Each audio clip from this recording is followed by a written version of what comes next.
আসসালামু আলাইকুম।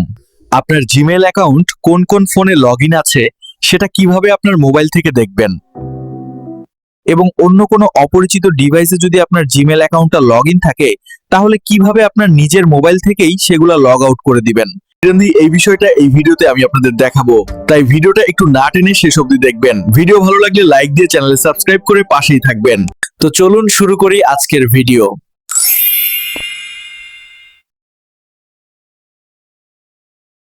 তো এর জন্য আপনি যে কাজটা করবেন, আপনার ফোনের জিমেলের যে সফটওয়্যারটা রয়েছে, এই যে দেখতে পাচ্ছেন জিমেল অ্যাপ্লিকেশন, এই সফটওয়্যারটা ওপেন করবেন। তো এইটা ওপেন করার পর আপনি যে কাজটা করবেন, এখান থেকে এই যে কর্নারে যে লোগোটা রয়েছে আপনার জিমেলের, এই লোগো বা প্রোফাইল আইকনের উপর ক্লিক করবেন। ট্রান্সক্রিপশন, আপনার ফোনে যে কয়টা জিমেল লগইন আছে সব দেখতে পারবেন। এখান থেকে যদি ম্যানেজ ইওর গুগল অ্যাকাউন্ট অপশনে ক্লিক করেন তাহলে আপনি সরাসরি জিমেলের মেনুতে চলে যাবেন। এখন এখান থেকে আপনার যদি এই জিমেল হয় বা একাধিক জিমেল থাকে তাহলে সুইচ করতে পারবেন। আমার যেহেতু এই জিমেল কোন কোন ফোনে লগইন আছে তা দেখা দরকার, আর যদি আপনি এই অপশনটা এখান থেকে না আনতে পারেন আপনি সরাসরি আপনার ফোনের সেটিংসে চলে যাবেন। সেটিংসে চলে যাওয়ার পর আপনার ফোনে দেখবেন যে এখানে গুগল বলে একটা অপশন রয়েছে। তো আপনি যদি গুগলের এই অপশনে ক্লিক করেন তাহলে ঠিক একই প্রসেস, আপনি ঠিক একইভাবে এখান থেকে যদি ম্যানেজ ইওর গুগল অ্যাকাউন্ট অপশনে ক্লিক করেন তাহলেও কিন্তু ঠিক একই জিনিস আপনি করতে পারবেন।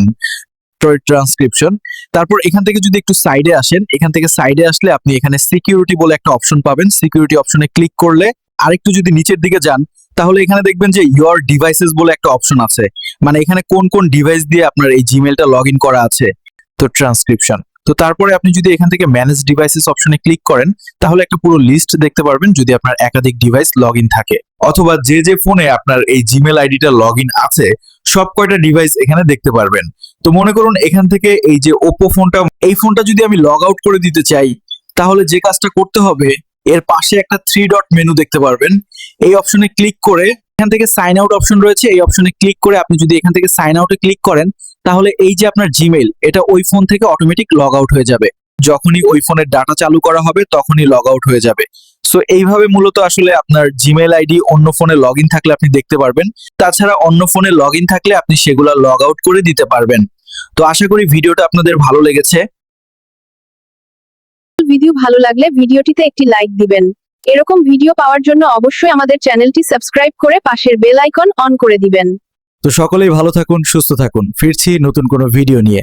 আল্লাহ হাফেজ।